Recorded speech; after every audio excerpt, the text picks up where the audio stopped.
ocasión para dar la charla. Os vamos a contar entre Óscar y yo, ¿vale? Un trabajo que hicimos sobre la hipoxia perinatal.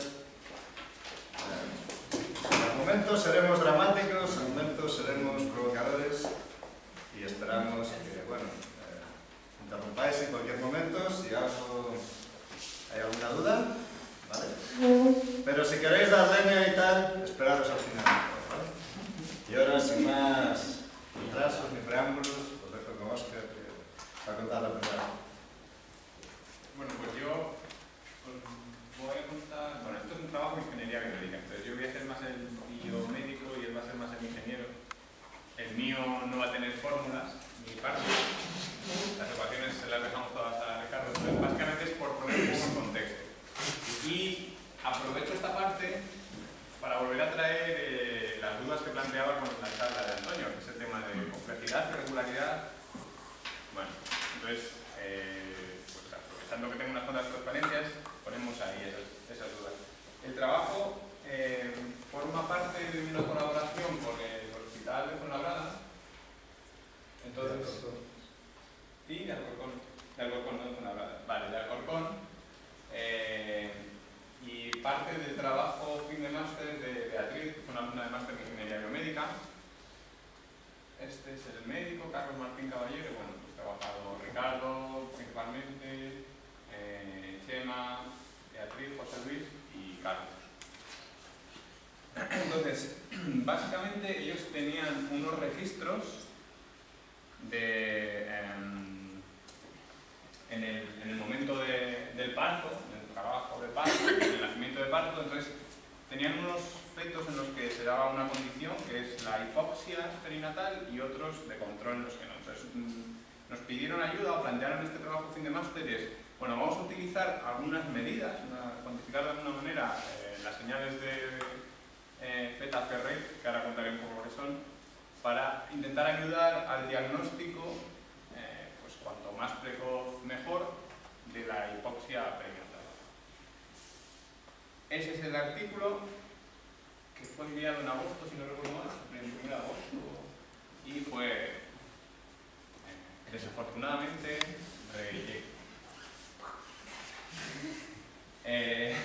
bueno, esto no es dramático. Os tengo que decir que el mítico Efronis Bootstrap, el paper que envió, fue también rechazado.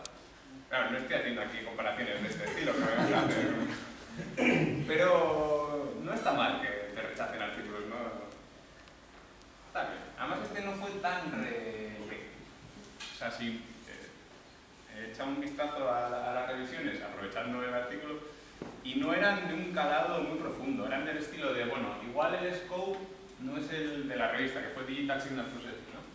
Entonces, bueno, aquí no planteamos un algoritmo nuevo de procesamiento de señales, ¿no? Utilizar unas herramientas que ya hay en una aplicación determinada de ingeniería biomédica. Bueno, hay por ahí otra... Aquí, bueno, el paper es interesante, no sé si eso es el barniz inicial para luego dar el rejected, pero bueno. Ellos revisan. Eso está en la plantilla de... Eso está en la plantilla de todos los revisores. No, pero bueno, es decir, la revisión luego están por ahí, no fueron duras en el sentido de, no, esto es que no tiene ningún racional posible, no tiene ningún sentido, la primera que planteé, no, eran más del estilo de, bueno, hay que mejorar algunas cosas, con qué te comparas, son pocos casos, eso siempre pasa en ingeniería biomédica. Bueno, al meollo, que el objetivo del trabajo era la predicción temprana de hipoxia perinatal intraparto. Entonces, ellos planteaban, porque se utiliza bastante, digamos que es un tema hot en análisis de ritmo cardíaco, sobre todo fetal, la medida de complejidad. Claro, aquí el problema es qué define uno como complejidad. Bueno, ellos lo planteaban, que también se utiliza bastante en medidas de teoría de fractales para series temporales. Aquí, bueno, como Ricardo es bastante especialista, digamos, en la parte de teoría de información, complejidad, entropía, él lo llevó un poco más al terreno de complejidad desde el punto de vista de entropía o comprensibilidad, que de la parte de los físicos, que es más teoría del caos, complejidad en ese sentido, de sistemas complejos. Bueno, yo os hago una pequeña introducción. ¿Qué es la hipoxia perinatal?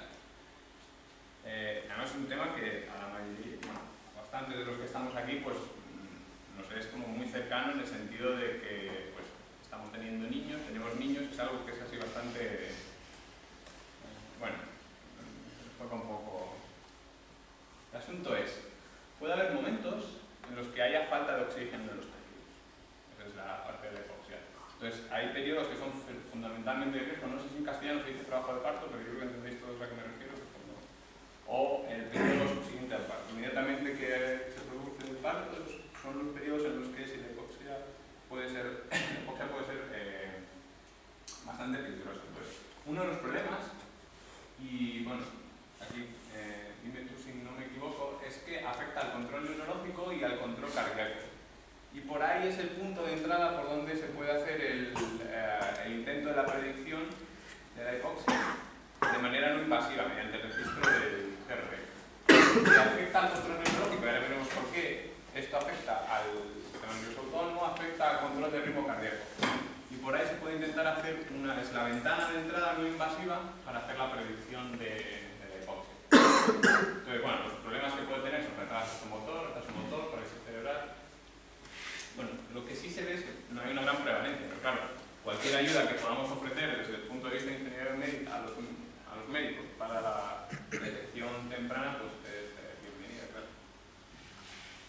Los métodos que tenemos, que existen para hacer el análisis, pues son los convencionales, que son el cardiotopograma, con Doppler en la tripa de la embarazada, o bien mediante ECG fetal. Bueno, esto es, aquí se pone un electrodo que se pincha en la cabeza del feto y va registrando el ECG. Aquí con cardiotopografía es lo que, bueno, esta es no invasiva, esta es mínimamente invasiva en el sentido de que simplemente es pinchar el electrodo en la cabeza. Esto es lo que vemos cuando tenemos un cardiotopograma. Esta parte de aquí es la frecuencia del fetal heart rate, ritmo cardíaco fetal, y aquí vemos la presión uterina. Esto sería una contracción. Este programita es el SIS-Porto y lo desarrollaron en la Universidad de Porto, donde yo hice el máster. Esto estaba bastante implicado el director, uno de los directores de tesis de mi trabajo fin de máster. Y ellos desarrollaron un sistema que es bastante bueno, un sistema digital de cardiotopografía. Entonces, bueno, nos llevaron a ver en el hospital de allí de Oporto cómo tenían el sistema puesto y la verdad es que funcionaba bastante bien. Bueno, tenían los boxes en circular, que por lo menos en el hospital en el que nosotros vamos no es así. Tenían todo el sistema de monitorización centralizado, con avisos. Ellos tienen implementadas medidas, igual no tan avanzadas como las caóticas o de complejidad, pero las medidas habituales, pues, os contaré brevemente el tiempo de la frecuencia. Es un sistema bastante avanzado. De hecho, son un grupo, yo creo que referencia en esto del fetal heart rate análisis allí en Portugal. Bueno, entonces, esto es con lo que se enfrentan los médicos, los especialistas, y tenemos un trazado que nos muestra el ritmo cardíaco del feto y tenemos el trazado de las contracciones uterinas. Estos son dos registros diferentes. Entonces, hasta ahora lo que tienen que hacer es una detección visual de hipoxia no invasiva mediante estos elementos. Entonces, ¿qué es lo que utilizan los médicos? Bueno, lo primero que utilizan es lo que ellos llaman variabilidad del ritmo cardíaco. Cuanto más variable es el ritmo cardíaco, y ahora un poco más adelante os contaré por qué es esa hipótesis, más sano se encuentra el feto. Y luego, estas deceleraciones que ocurren cuando se producen las contracciones también son relevantes a la hora de hacer el diagnóstico. Entonces, este trazado de aquí arriba corresponde a un feto sano y este de aquí se corresponde a un feto hipóxico. Entonces, lo que podemos ver, diferencias que a simple vista, estos son dos casos que a simple vista se distinguen. El problema viene cuando a simple vista no se puede distinguir. O que intentas hacer la predicción antes de que ocurra la hipoxia. Aquí lo que tenemos es, como vemos este trazado comentado, presenta una variabilidad que ellos llaman de corto plazo, y esto lo determinan viendo si la variabilidad o el rango que hay aquí, aparte de esta línea basal, es mayor de 5 latidos por minuto en un determinado segmento. Luego tiene también estos perfiles. Cuando tienes un perfil así sinusoidal, en el que tienes variabilidad a largo plazo pero no a corto plazo, es un signo de que está ocurriendo algo. También cuando la deceleración no se produce, bueno, esto lo que miden es si el pico de la deceleración del ritmo cardíaco se produce más de 30 segundos después del pico de la contracción, eso es que el feto no está siendo capaz de responder adecuadamente a la contracción. Porque cuando hay una contracción uterina, el feto, bueno, el sistema de control sobre el ritmo cardíaco del corazón del feto tiene que decelerar. Si no hay un control adecuado, eso puede estar siendo, pues o bien tienes falta de oxígeno, entonces como hemos visto afecta al control del ritmo cardíaco, y lo que ocurre es que no es capaz de responder rápidamente a las contracciones uterinas. Bueno, estos son dos casos que son ejemplos muy, bueno, visualmente se pueden identificar. El problema es, con el cardiotocograma, bueno, es poco invasivo, tenéis falsos negativos menor de un 5%, pero este es uno de los grandes problemas, que tienes falsos positivos 50%, y además es una valoración subjetiva. Claro, hay casos en los que no es sencillo identificar que aquello está pasando y que está ocurriendo realmente, estás teniendo hipoxia en el feto. Luego tienes métodos invasivos, microtomas para estimar el pH. Bueno, en los valores tienes muy pocos falsos positivos y es un método invasivo. Bueno, hay otras pruebas, como la pulsimetría fetal, pero de momento no han resultado útiles. Entonces, lo que se nos plantea, lo que se plantea en el trabajo es intentar utilizar herramientas para medir la complejidad del ritmo cardíaco fetal y con esto hacer una detección precoz o resolver cuando ayudar al médico a tomar la decisión de si realmente hay hipoxia o no hay hipoxia, si hay que hacer algún tipo de intervención. Entonces ahora viene la parte, os cuento en unas cuantas transparencias, la parte sobre, bueno, ¿qué es esto de la complejidad en el ritmo cardíaco? ¿Por qué es relevante medir complejidad en el ritmo cardíaco? Esta transparencia yo creo que la puse en la otra charla del Henry Turbulence. De aquí simplemente vamos a fijarnos en el puntito rojo que está aquí arriba. Estaba más lenta. Eso es el nodo sinoauricular y se supone que es el que establece el ritmo cardíaco, porque es donde se origina el impulso eléctrico y se propaga a través del corazón para provocar el latido. Bueno, ese nodo sinoauricular, estaría representado aquí por este circulito, es capaz de despolarizarse de forma autónoma, pero está regulado por el sistema nervioso autónomo, por la rama parasimpática y la rama simpática. Y son los que dicen, oye tú, si me pongo a correr, pues acelérate para ser capaz de responder a la demanda de oxígeno, a la demanda de energía que se te está pidiendo. Si estás durmiendo, pues mantiene ahí una relajación. Lo importante y la hipótesis de trabajo es que cuando tú estás en reposo, supongamos, el asunto no se mantiene a 50 latidos por minuto de manera constante. Hay una variabilidad intrínseca en el sistema y eso es lo que, sobre todo desde la parte del grupo de Goldberg en Harvard, los que propusieron la hipótesis de que cuanto más complejidad, cuanto mayor variabilidad encontrabas en esa señal en reposo, más sano estaba el sistema. Aquí es donde hablan de complejidad de la variabilidad, donde no se ponen de acuerdo en la definición de complejidad. Bueno, esto simplemente es para que sepamos la señal esta de ZGR cómo se calcula. Aquí tenemos unos cuantos latidos, vamos midiendo los intervalos entre los distintos latidos y ponemos puntitos, creamos una secuencia. Eso es lo que llamamos señal de variabilidad o señal de intervalos RR. Es sobre esa señal sobre la que vamos a establecer la medición de la complejidad del sistema del ritmo cardíaco. ¿Cómo la medimos? ¿Cuáles son las medidas que hay hasta ahora? Bueno, pues hay medidas en el dominio del tiempo en la que nosotros pensamos en la secuencia y lo que queremos mirar es cosas como la desviación estándar. Es lo primero que se puede ocurrir para ver si el asunto es variable o no. ¿Cuánta variabilidad tiene aquello? ¿Cuál es la desviación estándar? Entonces, aquí, pues, algo así, pongo esta notación es de Python, que yo uso Python y no MATLAB. Siempre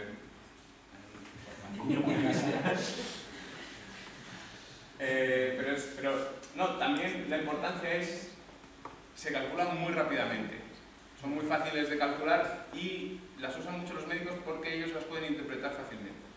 Entonces, tienen esas dos ventajas sobre otro tipo de medidas un poco más complicadas. Claro, porque aquí podemos publicar artículos en el IEQ, pero al final esto hay que usarlo para hacer la detección. Si los médicos no entienden qué les está diciendo ese numerito, tenemos un problema. Entonces, es el gap que hay que intentar cubrir. Otras medidas se basan en hacer la transforma de Fourier y ver qué oscilaciones están presentes dentro de ese ritmo cardíaco. ¿Cuáles son los ritmos subyacentes? Entonces, aquí sí que se puede hacer una atribución fisiológica, bastante trabajo sobre qué elementos fisiológicos del sistema nervioso autónomo, la rama parasimpática, está asociada a unas determinadas bandas de frecuencia. Vamos aquí. Y vemos, se dividen habitualmente en tres bandas de frecuencia. Se llaman alta frecuencia, baja frecuencia y muy baja frecuencia. Y ellos lo que tienen asociado es cuando la rama simpática está dominando, esta banda de frecuencia pues, tiene más potencia que esta otra. Es una herramienta que también usan bastante, pero como les cuesta un poco el tema de la transforma de Fourier, pues todavía no está muy extendido. Y ahora vendría la parte novedosa de complejidad. Estos en Harvard son médicos y físicos, entonces parten de la complejidad desde el punto de vista de teoría del caos. El sistema es tanto más complejo cuantas más variables están dentro de ese sistema produciendo allí el problema. Ellos hablan de complejidad en el sentido de estoy entre algo que es periódico, que podría tener un sistema que por los valores de parámetros de las ecuaciones se encuentre en un punto fijo o se encuentre en una órbita periódica, o se podría dar el caso que entrase en un régimen caótico, que es lo que dicen ellos, que estaríamos delante de un sistema que tiene muchas respuestas frente a distintos estímulos del exterior. Si es periódico, pues solo tendría 1, 2, 3 estados en los que podría ponerse ese sistema para responder. Eso es peor. Ellos dicen que es patológico. Aquí, y es donde donde entra la duda, es algo, un sistema caótico complejo estaría entre un sistema periódico y incorrelación aleatoria total. Ahora, aquí el argumento es, cuando tú tienes esto, puede que tengas mayor entropía. Pero eso no quiere decir que tu sistema esté más sano. ¿Es más complejo? Pues aquí dependerá de la definición de complejidad. Si la complejidad la defines como mayor entropía, no es más complejo ese sistema. Pero evidentemente aquí lo que ocurre es que si yo tuviese esto como el ritmo cardíaco, lo que no tendría es ningún control sobre el ritmo cardíaco. Cada latido, cada intervalo RR, cada distancia entre dos latidos sería independiente del anterior. Luego no habría ningún control. Eso sin duda es menos sano. Ahora, que sea más o menos complejo, eso lo podemos discutir sobre la definición. Lo que está claro es que en la literatura que encuentras en TBME intentan evitar la palabra complejidad asociada a la entropía, hablan de irregularidad. Bueno, entonces esto es lo que más o menos os decía, ¿no? Ellos asocian complejidad con más sano. La complejidad de los sanos es mayor que complejidad de los patológicos. Pero bueno, esto es lo que tenemos discutido. Los sistemas sanos poseen una mayor habilidad y funcionalidad que los patológicos. Las medidas habituales que se utilizan son, bueno, hubo unos cuantos años, por ahí de los 90, en los que se utilizaban medidas de, pues, calcula la dimensión fractal del atractor en el espacio de fases. Calcula los exponentes de Lyapunov de tal sistema. El problema es que las señales como el ritmo cardíaco pues incumplen muchas de las hipótesis de partida. Esas cosas no son estacionarias, tienen ahí una componente estocástica. Entonces, esas medidas, bueno, te sirven para publicar, pero no son muy aplicables. Hay otras medidas, estas de entropía que Antonio comentó el otro día, la entropía aproximada, la entropía muestral, San Antonio, ¿sabes? San Antonio Measure, otra, como es que no me acuerdo del nombre. Tiene dos. Como la llama Giancarlo es la H estrella. La H estrella, bueno, pues la H estrella. Claro, yo aquí digo, y de nuevo, esto es para introducir velocidad que llamamos irregularidad, entropía, como queráis, bueno, cuantifican la regularidad o irregularidad de una serie de circunstancias. Entonces la hipótesis es más irregular, menos predecible, más complejo, y yo añado, que es la charla del otro día, más esparso, un dominio. Sin embargo, lo que se encuentra, y esto es lo mismo que discutíamos, que hay casos en los que, pues, este de aquí, que es en las series de intervalos RR, te encuentras con cosas que la fibrilación auricular tiene una entropía mayor que el ritmo sinusal. Es más complejo, eso discutíamos esta mañana Ricardo y yo, y a mí más o menos me ha convencido. Vale, es más complejo en el sentido de que yo necesito, bueno, la puedo comprimir menos, necesito más bits para comprimirla, tiene mayor entropía. ¿Es más sano? Pues no. Entonces ahí el problema es, claro, si los de Harvard quieren que sí o sí sea más complejo, si es más sano, pues a lo que uno se acuerda es en la definición de complejidad. De todas maneras, esto lo que sí demuestran es que en vez de quedarte midiendo la entropía en una determinada escala, ellos lo que hacen, es el siguiente paso, es hacer un análisis multiescala. Entonces ahí sí que demuestran que, por ejemplo, el ritmo sinusal mantiene una estructura distinta a distintas escalas en los valores de la entropía que la fibrilación auricular. Entonces es como tú la complejidad en los pacientes sanos la mantienes a distintas escalas. Bueno, esa es otra forma de hacer el análisis también. Y esa es mi parte. Ahora viene lo interesante. Bueno, interesante. Ya veremos. Vale, bueno, pues este es nuestro problema. A nosotros el cacharrito que está conectado a la panza de la madre nos da esta secuencia, o esta secuencia. Y bueno, aquí no sé si se ve muy bien, pero aparte de puntitos azules, hay circulitos rojos, ¿vale? Que es que el cacharro no está captando nada que entienda que se pueda parecer a una frecuencia cardíaca. Y puntitos de estos, crucecitas, bueno, de color, no sé ni de qué color, de color violeta o rosa o algo así, ¿vale? Eso solo lo puede decir una mujer. Que es que mi cacharro está diciendo, bueno, estoy captando algo, pero realmente no estoy muy seguro de que esto sea la frecuencia cardíaca, ¿vale? Entonces, esta es nuestra señal, ¿vale? Hay trozos que no están, trozos que no sé cómo son. Vale, y entonces, pues, bueno, uno de estos dos es sano y el otro hipóxico, y yo, viendo la pinta de la señal y lo que Óscar nos acaba de contar, no tengo ni idea de cuál sería el sano y cuál sería el enfermo. Bueno, este es el enfermo, según el médico, ¿no? Bueno, cuando nació el niño se vio que este era el enfermo, ¿vale? Entonces, este es nuestro problema. La mala noticia para nuestro problema. Bueno, la mala noticia para nuestro problema y para cualquier persona que trabaje con datos.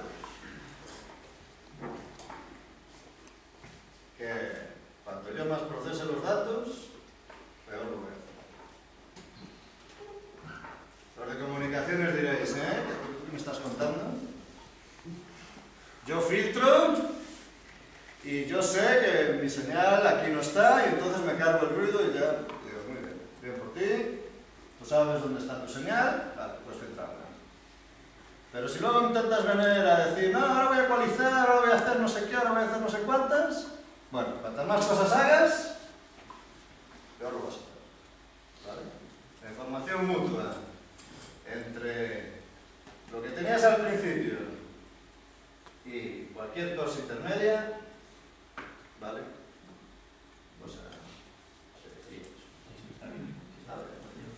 ¿vale? O sea, que vas perdiendo agua, tú vas ahí con tu cacharrito y vas perdiendo agua cada vez que procesas, preprocesas, postprocesas. Vale, eso para vosotros, ¿no? Los de comunicaciones que sabéis dónde está vuestra señal. Ahora, nosotros no tenemos ni idea de dónde está la información en nuestra señal. Yo he visto esa señal que es, como decía Óscar, de intervalos RR. Primera crítica que nos podemos hacer. ¿Por qué intervalos RR? ¿Por qué no toda la señal? Bueno, alguien pensó que... bueno, bueno, en realidad lo que pensó fue, mira, es que yo no sé analizar toda la señal. Y entonces me voy a fijar solo en los intervalos RR, que a lo mejor me es más fácil, ¿no? Pero bueno, justificaría alguna cosa por ahí, ¿no? Pero en realidad esto nos dice que cuantas menos cosas yo le haga a mi señal, mejor es. Oye, has dicho que no te metíamos caña, pero es que lo has puesto muy difícil.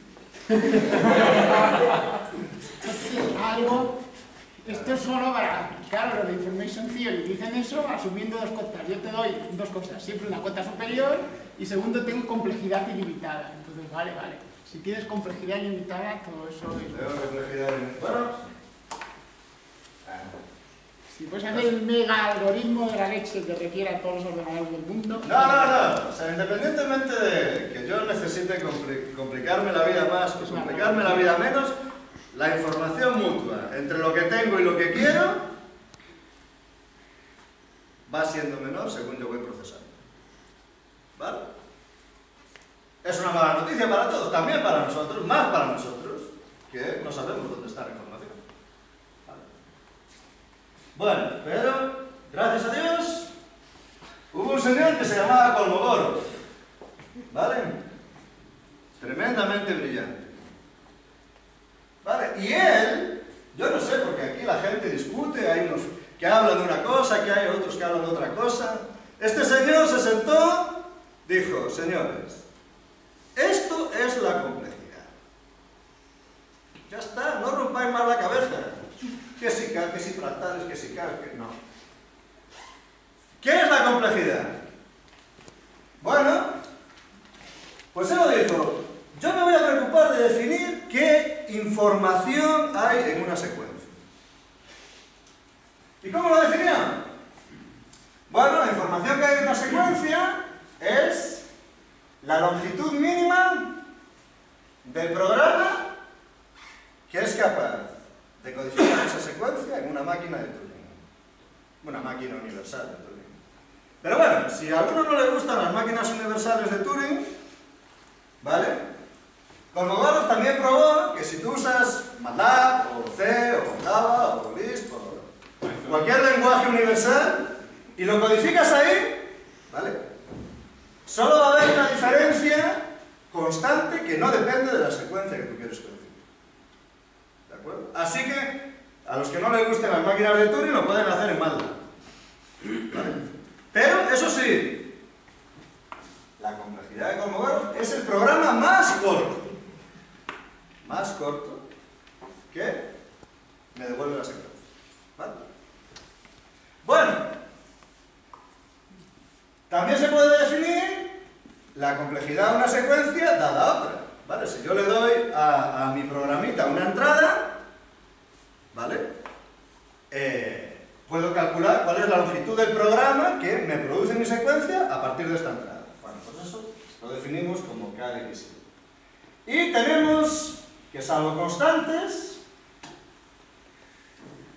podemos decir esto de aquí, ¿vale? Que es una especie de... Bueno, a alguno le sonará, si cambias de acá por una ahí, le sonará algo parecido a la información mutua, ¿no? Bueno, pues esto, salvo una constante, o sea, salvo un término logarítmico de KXY, esto es total, ¿vale? Perdona, ¿qué era KXY? KXY es la longitud del programa que me genera X si le proporciono... No, la de abajo. KX, Y. Ah, vale, esto es la complejidad de la concatenación, perdón, gracias. La complejidad de la concatenación de las dos secuencias. ¿Vale? Y entonces es la complejidad de la primera secuencia más la complejidad de la segunda secuencia si le doy la primera encontrada. Y también se puede poner así, ¿vale? En realidad hay una constante por aquí que me estorba y tal, pero bueno, que es una constante pequeña que los de Information Theory dicen nada. ¿Vale? Bueno, pues puedo decir, entonces, cuál es la cantidad de información que tengo en una secuencia. Y se acabó, ¿no? Más información, más complejo. ¿Para qué me voy a romper más la cabeza, no?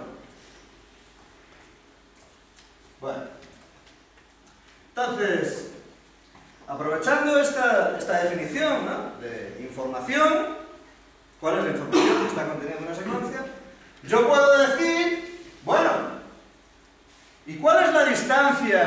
dos secuencias en cuanto a la cantidad de información que comparten? Bueno, pues también lo puedo decir, ¿no? Entonces, si nos vamos a la definición, sería el programa más pequeño, ¿no? Tal que yo le proporciono una secuencia y me da la otra. Y le proporciono la segunda y me da la primera. ¿Vale? Eso lo podemos ver, bueno, se puede demostrar que es el máximo de la complejidad de Kolmogorov de x dado y de y dado x. ¿Vale? Y si quiero hacer una versión normalizada, porque claro, o sea, las secuencias pueden ser, una de las secuencias puede ser muy grande, la otra muy pequeña, y quiero tener quiero poder comparar secuencias de distintas longitudes, cómo se parecen, o qué cantidad de información comparten secuencias de distintas longitudes. Bueno, pues nada, divido por el máximo divido esta distancia por el máximo de x, ¿vale? De la complejidad de x a la complejidad de y. Vale, si ya tengo algo normalizado, está entre 0 y 1 y ya está. ¿Cuál es lo malo? Bueno, la vida, pues es así. Bueno, vosotros ya sabéis, ¿no? Que esto no se puede calcular. No se puede calcular porque la complejidad de Kolmogorov no se puede calcular. O sea, si yo a ti te doy una secuencia y te digo, genérame el mínimo programa que me hace esta secuencia, tú me dirás, hombre, yo, si me pongo aquí un ratillo, te genero un programa. A lo mejor media docena de programas, pero el mínimo, pues, jodidamente lo voy a hacer. Pero eso no le quita ningún mérito a Kolmogorov, porque él verdaderamente define qué es información. ¿Vale?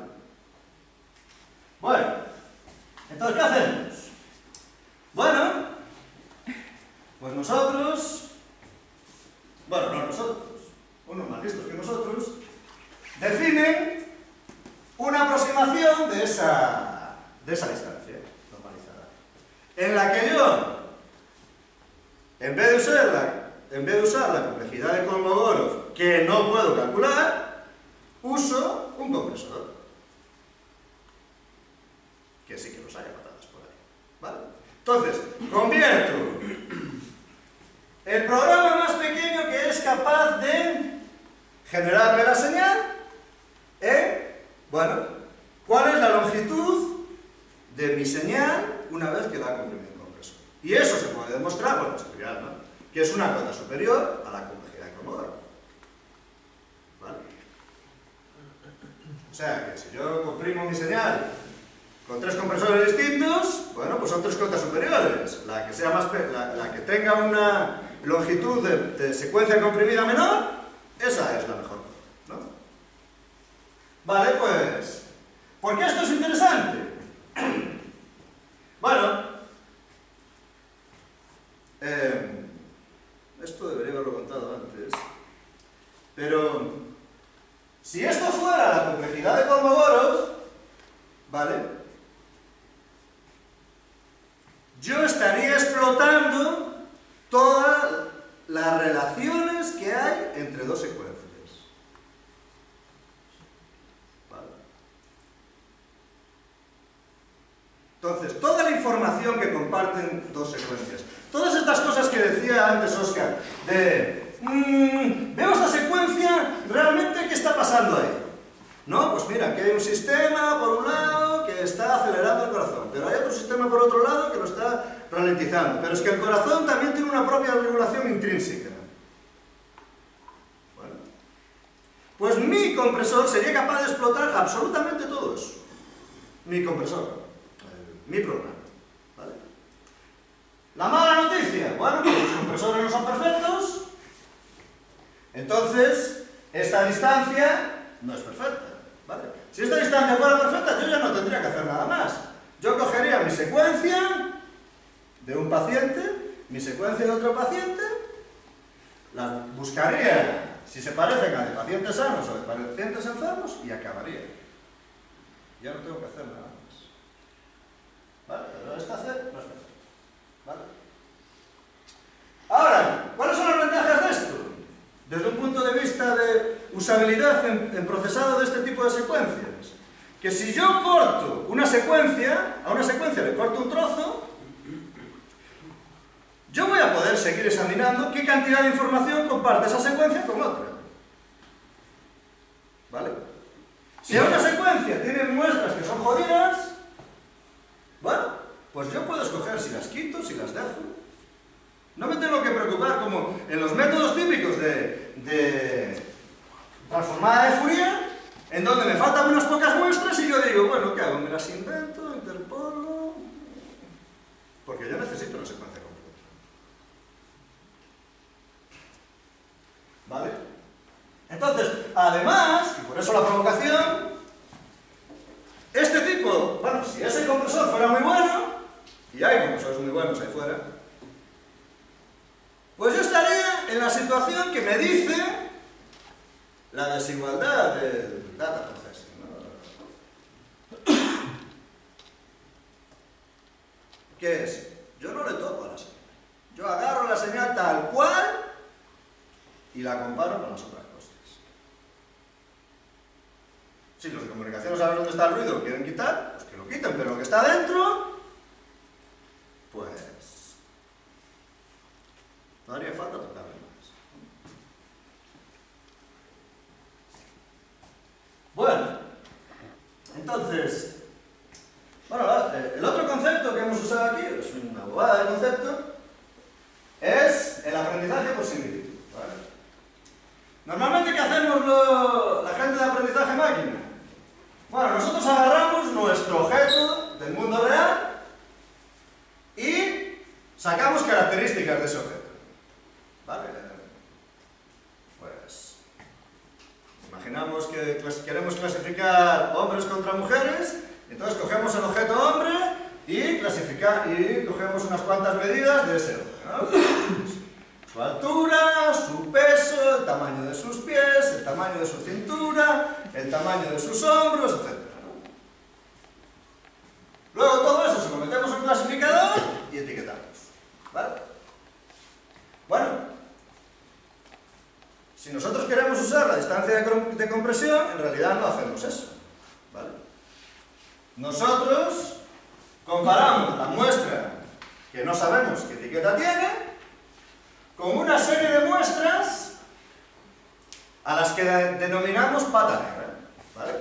Entonces, volviendo al caso de los hombres contra las mujeres, bueno, pues nosotros buscaríamos, ¿no?, ejemplos que definan bien lo que es el grupo hombres y ejemplos que definan bien lo que es el grupo mujeres. Y entonces, nuestra entrada al clasificador sería esa distancia desde de nuestro objeto a cada uno de esos objetos. ¿Vale? Y por supuesto, se pueden poner varias distancias. ¿Vale? O sea, la única diferencia en realidad, ¿no? Bueno, que aquí mi característica es una propiedad intrínseca del objeto, aquí mi característica es cómo se parece mi objeto a una serie de objetos que yo he definido como representativos de mi problema. ¿Sí? Yo tengo una duda. Ahí la parte que veo un poco más, y sobre todo en datos biológicos, es ¿de dónde sacas tus patas negras? Hombre, yo saco mis patas negras de los médicos que han agarrado una serie, en nuestro problema en particular, ¿no? Sí. Los médicos están sacando registros de frecuencia fetal y algunos de los médicos saben, este está malo, sácalo. Pero otros no lo saben. Y entonces se dan cuenta de que está malo cuando el niño está completamente azul, cuando le das así y no respira, no habla, cuando hay que inyectarle adrenalina, en fin. Reanimarlo, etc. Entonces dicen, oye, este estaba mal. Y entonces, como los médicos tienen esta información, tienen el registro, y si estaba bien o estaba mal el niño, bueno, pues yo solamente tengo que coger los pocos de estos casos. Si no quiero escogerlos, pues dame todos los que tengas. ¿De acuerdo? Ahí, mi duda es la variabilidad de los casos malos que tengas. O sea, que de alguna manera te estás apostando a que eres capaz de etiquetar bien porque has elegido bien tus patas negras. Bueno, o por la base de datos que tengas. Claro, pero para mí entonces ahí ese es un punto débil. Pues es el mismo punto que este. Sí. O sea, si ese problema lo tienes aquí, pero también lo tienes aquí. Claro. Vale. Bueno. Entonces, bueno, ¿cuál es el problema de las aproximaciones de la complejidad de Kolmogorov? Bueno, pues que son jodidas aproximaciones, ¿vale? Y entonces, pues el compresor, depende de lo bueno que sea, ¿vale? Lempe y Zip demostraron que el GZIP, es perfecto sintéticamente. ¿Vale? No se puede hacer mejor. Pero claro, ellos usaron estas cosas que a veces se usan, ¿no? De si mi secuencia es infinita. Así todo, comprime extraordinariamente bien, ¿no? Pero, bueno, mi NCD, que me va a medir la cantidad de información que comparten dos secuencias, bueno, no es perfecta, no encuentra toda la información que comparten. ¿Qué puedo hacer?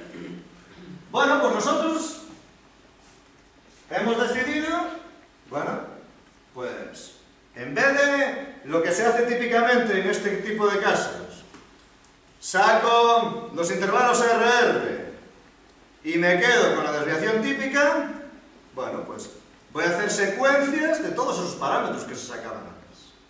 ¿Vale? Como yo ahora ya sé comparar secuencias, pues yo voy a coger y decir, bueno, voy a comparar las series tal cual, a ver lo que el compresor es capaz de hacer. Y después voy a comparar las series de extraer, pues, la desviación típica de los RR. Voy a comparar la serie de la comparación entre la potencia en frecuencias bajas contra potencia en frecuencias medias. Y así. Cuando en tu fórmula que tenías la compresión de X, Y, ¿eso qué es? ¿Las pones, haces un append, las juntas y lo mandas a comprimir? Sí, Y no importa el orden ni no importa. si yo las intercalo, No. ese valor es el mismo. Bueno, es el mismo. Depende de lo bueno que sea el compresor. Si esto fuera acá, da igual lo que tú hagas. Claro, no, pero digo para un compresor. Pero si es un compresor cualquiera, bueno, en realidad uno no tiene por qué, bueno, si uno conoce realmente las tripas del compresor, puede saber qué cosas son más fáciles o más difíciles para el compresor. Pero en general, tú lo puedes poner como quieras. Da igual que concatenes X con Y, que concatenes un trozo de cada una, que si el compresor es bueno, se las va a bañar. Con eso no habéis cobrado, ¿no? No. Ricardo, hace poco leí un artículo que decía que el valor del MCD con GZIP, creo, depende del tamaño de secuencia que utilices, de los bloques del tamaño de CX y CY. Si son diferentes y mides la misma cantidad de datos, al final te da el mismo número. Bueno, lo hablamos después, esto es una cosa técnica que no tiene nada que ver. A ver, vosotros sabéis cómo funciona el GZIP, ¿no? Miro busco una ocurrencia de una cadena que no tenga en mi diccionario, la meto en mi diccionario. Siguiente cadena, busco qué es lo que voy teniendo en mi diccionario. Si lo tengo en el diccionario, lo sustituyo por algo que está en el diccionario. Si no, pues lo meto en el diccionario y voy así, ¿no? Y esta gilipollez funciona extraordinariamente bien. Y no solamente funciona extraordinariamente bien, sino que se puede demostrar que es lo mejor que se puede hacer para secuencias muy largas. Como luego las secuencias no son infinitas, hay mejores compresores que el GZIP, que todavía hacen más historia, ¿no? A lo que ella se refiere puede tener que ver con el tamaño del diccionario que yo especifico, ¿vale? Porque GZIP, o sea, como esto me puede crecer mucho en memoria, dice, no, mira, cuando llegues a tal tamaño del diccionario, pues vuelves a empezar. O paras. ¿Vale? Entonces, en función de lo que tú pongas ahí, vale, te puede dar un valor distinto de la compresión. Pero a nosotros nos da igual, ¿vale? Porque esto es la longitud de comprimir estas dos secuencias, menos el mínimo de la longitud de comprimir cada una por separada, ¿vale? Entonces, esto es como una medida de la cantidad de información que comparten entre ellas. Y esta medida, vale, me da igual que el compresor funcione de una manera o de otra, ¿vale? Cuando yo reste esto y divida entre esto, vale, me va a dar un valor un poco distinto. Vale, ¿y qué? ¿No? Si yo uso la misma herramienta para comparar todas mis secuencias, al final yo voy a ser capaz de encontrar las que se parecen más y las que se parecen menos. Vale, pero obviamente, como dice ella, mi carta a los reyes para el GZIP sería diccionario infinito. ¿Vale? Esa sería mi carta a los reyes. Bueno, pues eso. Vale, pues nada, pues esto es lo que hemos hecho. ¿Vale? Entonces hemos aplicado esta bobada a las señales en bruto, a las medidas típicas de Fetter-Head y a los momentos estadísticos. ¿Vale? O sea, momento de primer orden, de segundo orden, bueno, está bien. La metodología. Bueno, esta fue una de las razones que nos tumbaron el rey. Nosotros hemos usado el Liguana. ¿Sabéis cómo va el Liguana, no? Una muestra me la dejo, me la separo, entreno con todas las demás y clasifico esa. Y lo repito tantas veces como muestra. Bueno, por supuesto usamos las mejores prácticas en aprendizaje, que es que no uso las muestras de test más que una sola vez. ¿Vale? O sea que todos mis parámetros, mis variables, etcétera, todo lo que tenga que hacer dentro de mi aprendizaje, lo hago única y exclusivamente con conjunto de entrenamiento. ¿Vale? Bueno, esto no sé, bueno, digo, en realidad no nos hubieran jodido por aquí si hubiéramos dicho que usamos el in one out porque tenemos muy pocas muestras. En realidad tenemos 33 pacientes, ¿vale? Y cuando vosotros estáis aprendiendo, si aquí tenéis el número de muestras de entrenamiento y aquí tenéis el error, el acierto, esto hace la mesa. ¿Vale? Entonces, si yo tengo muy pocas muestras, ¿vale? Pues el acierto me cambia mucho de hacer esto a hacer esto. ¿Vale? Si tengo muchas muestras, me da casi igual, ¿vale?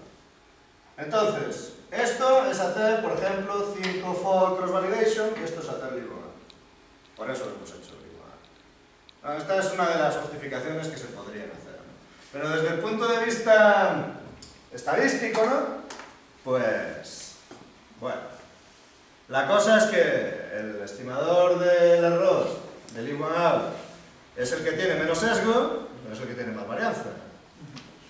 Con lo cual alguno viene y dice, ¡es una mierda! Básicamente lo que nos dijeron. ¿Vale? Bueno, y nos dijeron que es una mierda por un experimento de un tío de Princeton una vez, ¿no? Con la base de datos de... Esta, la de Fisher, la de las flores, ¿lo sabéis, no? La de Iris. Bueno, pues es una base de datos que tiene 50 muestras de cada una de las 3 flores. Entonces este tío de Princeton, que es muy simple, y bueno, realmente yo no sé por qué quería tirar piedras en contra del in-one-out, pero el tío quería, pues se buscó este ejemplo y dijo, mira, yo sí agarro el in-one-out con esta base de datos y clasifico por mayoría, ¿vale? Tengo un aprendizaje que es súper tonto, clasifico por la mayoría. Bueno, pues siempre lo voy a hacer mal. Y entonces ese paper, pues bueno, pues le dio una mala fama al in-one-out terrible, pero luego en la práctica no hay mucha diferencia entre el in-one-out y tenfold cross validation cuando uno anda por aquí, pero sí que la hay cuando está por aquí, ¿vale? Bueno. En fin. Bueno, aparte de eso, como usamos como clasificador el vecino más próximo, bueno, por razones de no andar a mirar a los dos lados de la diagonal, pues convertimos la matriz de NCD, que es la matriz de las distancias de cada una de las muestras a las demás, en simétrica. Y eso lo hemos hecho haciendo el mínimo o la media, ¿vale? De los dos valores. ¿Por qué?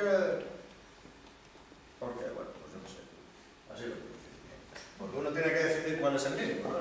Entonces, si tienes dos valores, si tienes, porque, bueno, no os dije que esta no es simétrica, ¿vale? La NCD no es simétrica. Puede ocurrir que cambie la cosa, ¿no? Porque comprimir X, Y sea un poco distinto que comprimir Y, un poco distinto, pero vale. Y hemos probado con tres compresores, el GCIP, el GCIP2 y el GCIP3. Vale. Bueno, pues estos son los resultados. ¿Qué ves? Vale, pues no os rompo la cabeza. El mejor resultado, sin hacerle nada a la señal, 0,73% de acierto. Sin hacer nada. ¿Vale? Bueno, si cogemos los parámetros lineales temporales, el mejor resultado es 0,74. Y si cogemos los parámetros de frecuencia, ¿vale?, que usan en Fetal Heart Rate, el mejor resultado es 0,74. Y en ambos casos ocurre, bueno, porque hemos roto el tiempo en ventanas de 4 a 3 horas antes del parto, de 3 a 2 horas antes del parto, 2 a 1 hora, o todo el intervalo, ¿vale? Y entonces, bueno, pues, cogiendo la señal cruda para el compresor, sin hacerle nada, el intervalo que más me gusta es este. Para las medidas de tiempo y de frecuencia, el intervalo que más me gusta es este, ¿sí? ¿Influye que tengas el número de emisión de data que tengas en cada, cuando consideras distintos intervalos? Es decir, si por ejemplo, si consideras 3 horas antes, ¿habéis contado el número de datos perdidos que tenéis en esa ventana cuando lo comparas con respecto a otra ventana? Bueno, a ver, estos parámetros solo se pueden calcular cuando tú tienes trozos de la secuencia completos, ¿no? Hay una tolerancia, coges 5 minutos y asumes que puedes perder una cantidad dada de latidos dentro de esos 5 minutos. Para que cuando interpolas la cosa quede más o menos bien, ¿sí? Estáis intentando predecir algo, o sea, esto es para predecir la hipoxia. Sí. Y decís que tenéis datos de 4 a 3 horas antes del parto, pero el parto no es tan exacto, no lo puede decir que dentro de 4 horas la mujer va a dar a luz. No. O sea, claro, pero a posteriori sí que se puede, pero si es para un sistema de predicción... A ver, este es el momento en que la mujer da luz. 1 hora, 2 horas... Sí, pero vosotros ya tenéis los datos y sabéis en qué momento se han tomado. Si el sistema es para utilizarlo en directo mientras la mujer está en la labor, ¿cómo sabéis que va a dar a luz dentro de 3 horas? Ya, es una buena pregunta. Bueno, yo creo que yo lo que haría, ¿vale?, si fuera a usar este sistema, lo que haría sería esto. Tengo mis secuencias enteras, algunas más largas, otras más cortas. Algunas empiezan aquí, otras empiezan 8 horas para allá, algunas terminan antes, otras terminan después, ¿vale? Algunas terminan antes del momento del parto porque se descubre que, bueno, en fin, hay que hacer una cesárea o se va a morir de niño, ¿no? Entonces yo lo que haría es comparar tal cual todas con todas. Vale, eso ya lo veo. Ya está. ¿Nosotros por qué hemos hecho la comparación así? Bueno, pues no lo vamos. Entonces, podríamos haber dicho... Sí, la verdad, es una buena crítica, ¿no? Porque en el 4.1 no sacamos una mierda. Bueno, esto con los registros temporales, con la esta... Ricardo. Tenemos un 66%, ¿no? Ricardo. ¿Sí? O sea, yo la crítica principal que veo es, primero, no entiendo cómo la matriz simétrica te ayuda a... O sea, ¿por qué necesitas la simetría de la matriz? No, en realidad no la necesito. Pues entonces, ¿por qué lo haces? Es una bobada, ¿no? Es para decir... O sea, si tengo aquí la D21 y la D12... Sí, pero después eso cómo lo utilizas. ¿Vale? Yo tengo que calcular el mínimo. Sí. Vale. Y entonces lo que te digo yo es... Y entonces, si digo que voy a coger el mínimo, el máximo, la media, lo que se me ocurra. Pero, bueno, si digo el mínimo, digo, mira, la que sea más corta de las dos es la que voy a usar. Podría usar una media de las dos distancias, ¿no? Pero ¿y por qué no simetrizas directamente la matriz? Bueno, pues eso es lo que hago. No, lo que me refiero es hacer una media. O sea, hacer una media no, o sea, es una operación lineal, pero hacer un mínimo es una operación no lineal. Tú al principio de tu charla lo que hacías, la principal crítica es que cuanto más toqueteas los datos o más filtras o más jodes la serie, más información pierdes. Porque no la simetrizas. Es decir, tú tienes la matriz, la transpones, la sumas. Bueno, eso es una de las cosas que hago, ¿no? O sea, pruebo haciendo esto, o sea, esta matriz pruebo, la convierto en el mínimo y el mínimo. Imaginaos que el mínimo es este, la convierto en D12, D12, o la convierto en la media. O sea, hago las dos cosas. Y prueba a ver que me funciona mejor. Hombre, la verdad, o sea, yo entiendo que quieras simetrizar, que da un poco cutre que si dices, si primero lo calculo con el individuo y después con la base de datos, decido esto, y si lo hago al revés y pongo primero la base de datos y después el individuo, te sale... Efectivamente, o sea, tengo que tomar una decisión, ¿no? Cuando tengo una... O sea, cuando tengo dos, como tengo una distancia que no es simétrica, algo tengo que hacer. Bueno, pues eso es lo que pensaba hacer, pero vamos. Bueno, ya. Bueno, la otra cosa es esta bobada, ¿no? ¿Cómo? Bueno, y esto también es una prueba, ¿no? De que el compresor tampoco es perfecto, ¿no? Porque si decido coger los momentos estadísticos y usar la NCD, no sobre la serie en bruto, sino sobre la serie de momentos calculados en ventanas deslizables de 5 minutos, bueno, pues aquí obtengo un 88% Así que... No aumentas la de la 4.1, que es lo que más llamativo es. Ya, efectivamente. O sea, cogiendo todos los datos, ¿no? Bueno, de todas maneras, sí, eso es, la verdad es un buen punto ese. Gracias. Porque tenemos que... O sea la idea es que no te rellene. Así que eso. Sí, es un buen punto.